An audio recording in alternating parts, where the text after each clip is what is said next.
in the game, but also just generally speaking, another stun is quite helpful versus heroes like Spirit Breaker. Yeah, and Bloodseeker's actually really farmed. This is something I really like about CTY, is that he makes the right decisions as the game progresses. Like, we saw him get S and Y almost the entire day, but he realizes that this game he can't just stick to that static build. He has to go for something like the BKB to be able to survive. And I think once he grabs it, eHome will be a lot more comfortable getting into a fight. Like, if anything, I think they should get into a fight, because he's really their only flash farming carry. Like, Razor doesn't get that much stronger because he relies on being able to get towers and force heroes to go on him. CG, they want to try and jump CTY in this middle lane. Lanham is sitting behind. I mean, the whole entire team is sitting behind CTY because they know it's a very strong chance. Both bottom and top lane are pushing. It's fairly obvious Evil Geniuses have got to be hanging around that middle lane. They don't really have a Roche-taking team, so there's no other option but mid. Yeah, and it's so scary right now for eHome because they don't really know what they can really get away with, because if EG decide to 5-man smoke, then they could just straight up lose the game. So they have to be really careful, and to their credit, they're doing a really good job. Like, no one's being picked off anymore. They're playing 5-man Dota. The problem with playing 5-man Dota like this is eventually you do get out-farmed. Like, we saw it in the Seeker versus Fnatic game, right? It's not so much that the kills are overwhelmingly different, it's that one team is farming out 3 different lanes and their own jungle and your jungle, whereas you're grouped up behind a Bloodseeker because you're afraid he's going to get initiated on. Fear casually just dropping the ultimate because he does have quite the early Aghanim Scepter. DDC is going to try and farm up.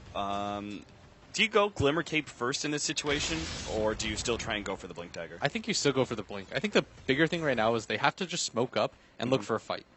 I've been saying it all tournament. If you're not waiting for another item, you should just look for the fight, because you're going to get out-farmed. So if you're eHome right now, you've got the BKB. That was probably the biggest item that you could have completed, right, on your heroes? Right. YJ's about to get his S and Y. He's actually got it. I think he's going BKB now. Okay, he should switch, I think. Yeah. But so maybe that's what they decided to wait on. Yeah, but as that stands, they have to look for the fight after the BKB, because they're just losing too much ground right now. Yeah, you can already see it beginning to steadily decline. Net worth and experience are dropping lower and lower in just a very even pace, because Evil Geniuses have just spread themselves around the map, farming efficiently. Yeah, I'm not Storm Spirit biased, EG biased at all this game. I think eHome played a really good early game, but this is just what happens when a team takes map control. Oh, CTY might get initiated on once they see him. CTY. Universe is going to lead the jump. Samael follows it up. They burst him down so quickly. This is a problem with Bloodseeker. Just so squishy, especially when he's sitting with that Blood Rage now. RTK is going to be jumped on. He's got the bounty to give the extra movement speed for Evil Geniuses to catch up, but it's still a Spirit Breaker. He's super tanky.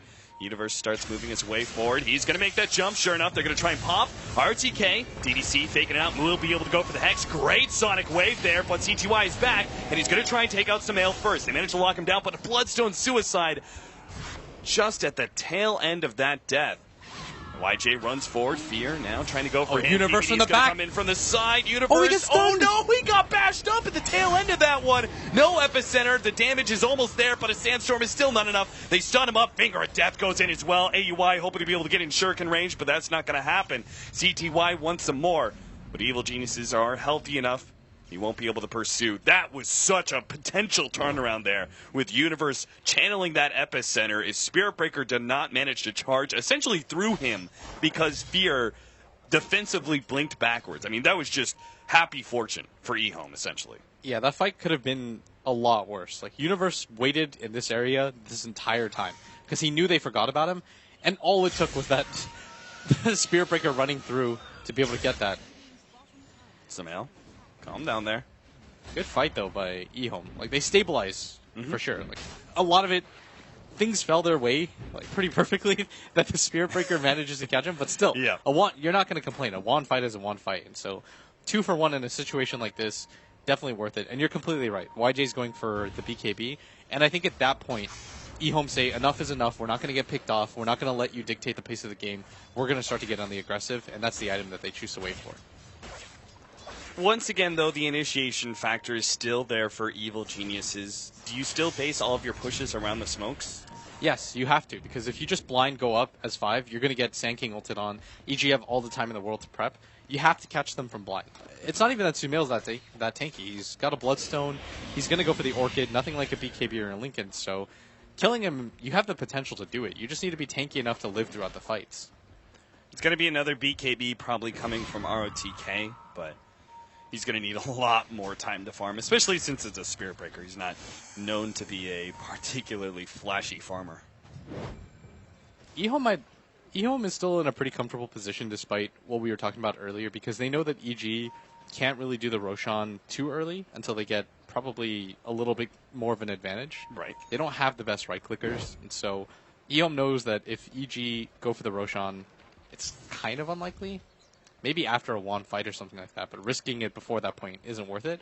So it's easy for them to kind of hold pace, because EG aren't taking any more objectives. You're getting out-farmed, but it's not monstrous. It's just an over-time kind of thing, and so if the Razor picks up his BKB at a reasonable timing, which he's going to, he's going to be really happy. And I mean, we haven't even mentioned how big of a monster CTY is when it comes to farm. Like, despite Sumail being able to farm out the entire map, he's keeping it close. Yeah, it looks like he's going back for an SNY, which we've seen multiple times, unless he wants to go for the Manta versus the Orchid. Just out of the factor, like, he can then hold on to his BKB for better scenarios. I think there's too much AoE from Evil Geniuses for him to be able to do that. Okay. Like, they've got That's a good point, yeah. If you channel the Epicenter and hit, the Manta illusions almost die instantly. Mm-hmm. So I don't... So SNY, just more stats build. Yeah, exactly. You just want to be able to tank the initial wave, is what it is. If you can't afford to just go for the straight Scotty, if you get initiated on... Oh, don't tell what's me. the point of having a BKB? Don't tell me they're going to go for a smoke. This is a ward placed by Evil Geniuses not so long ago. AUI, I believe, was the one who planted it. And they're sitting in this area like they've got a counter ward. They're feeling like, okay, yeah, we're good to be able to smoke up in this area, but... There's the BKB on the Razor. Yeah. They're going to feel pretty confident now, but at top, this is an overcommitment, I think. Forward Fear. They have Universe sitting on the side. He does have his ultimate. He's actually trying to make an interception here. Fear is silenced up. He's going to go for the CP out, but there's the 17%. Fear falls. Orchid now complete on Sumail, but they've lost their other intelligence core. Yeah, I actually thought more... Oh, CTY just pops the BKB. And what was that play from AUI? He actually showed himself popping out near the Tier 1 tower. Yeah. I thought EG was going to be prepared for that, but good play by eHome. Like, they read the situation perfectly. They knew that it was very unlikely that Sumail could get there and get into that fight to begin with. And CTY unfortunately popped his BKB, and that's now down to 8 seconds. And so if you're a fan of eHome right now, that's got to sting a little bit, but 8 seconds is enough right now. Like, once it gets down to 5, it's going to be a little bit brutal. It just means that you have to win the next fight. Yeah, let's talk about, like, late game interactions here a little bit. Do you give Evil Geniuses the late game advantage just because of the initiation and mobility once again? I think I've talked about it before, and Storm's got a lot of counters, but Bloodseeker's not one of them. Like, Bloodseeker can't keep up with the Storm Sphere while it kills your entire team. eHome just don't have enough heroes that can catch the mobility of Evil Geniuses. You've got 3 heroes that can almost instantly get out in Universe, Sumail, and Fear, and so once that happens, eHome is going to have to rely on ROTK just going insane. Like, he's got to bash pretty much every single hit to be able to catch everybody from EG. I played plenty of Storm versus Bloodseeker games, and especially in this meta, and Bloodseeker just can't keep up. Right. And that BKB, which you said is such a big factor, like 8 seconds is good for now, but later on 5 seconds, like what happens if they just kite him around for 5 seconds and then turn on him? Yeah, exactly. So EG, they've got a DD on their Storm Spirit, so they might feel comfortable. They don't know he's coming, actually. Yeah, he's got the Glimmer Cape. If he can get the double stun, but Sumail's already jumped out with the double man burrow strike with the Sonic Wave over the top. There goes one, already down and out. The Undying is dead, and so too does Fall the Lion. YJ tries to steal some of the damage, but he's going to run out of his BKB soon. 17% onto Sumail. The ultimate being popped as well. YJ dropping lower and lower, but they need a couple more right clicks. No! Now the Epicenter comes onto ROTK. They're going to be able to finish him off as well. CTY is desperate to get some cleanup here. They've already bought back on the Undying, but Evil Geniuses are just kiting around CTY forever. EG now going to jump forward once again with the Burrow Strike on Alanim. Throws out the Tombstone, tries to heal himself as much as possible, but with 3 heroes surrounding him, he'll just eventually be right-clicked down, and CTY is forced back to his base. He simply can't help out his allies. That was maybe a little bit too optimistic to send your heroes in like that. I think if the Lion actually lived in the beginning of that fight, they could have popped Sumail a lot sooner and maybe even win that fight or at least get away with a better trade than they did. But they gave up so many track kills. Sumail even managed to get the deny off, and EG don't even lose anything really for that fight. And this is going to mean an Aegis for them at the same time. You've blown the buyback on the Undying. CTY didn't really get away with anything, so it's not like he's going to be able to snowball as a result of that fight. Sumail's about to pick up an Aegis, and Storm might just be the best Aegis carrier in Dota. Oh, yeah. I mean, I think there's very little question about who can really beat out a Storm Spirit. He's just so versatile with the Aegis. Jumping in, committing to a kill on a support, and not really caring what happens after that. Yeah, but eHome conceivably could have won that fight. Yeah. That's what I still like to see. If Lion had just run, like you saw the Lion actually ran backwards. Yeah, for a second while he was in. If he just YOLO'd on in, he could have gotten the 2-man stun to set up the whole entire thing. Yeah, that would have. I think that might have actually turned the fight for them and made it so they could have won that. Oh, CTY actually does opt to go for the Manta style, by the way, which I don't know if. Yeah, I was kind of with you on your analysis of that one. I mean, the feels like there's just too much AoE from EG between the Epicenter and the Sonic Wave. Yeah, I would have preferred for him to just go for the stats. If you pop Manta at full HP, it's probably not bad. But if you're Orchided and you take a lot of damage and then you pop Manta and your illusions come out with 300-400 HP, it probably doesn't make that much of a difference for EG to be able to select which one is you. eHome is just continuing to farm out.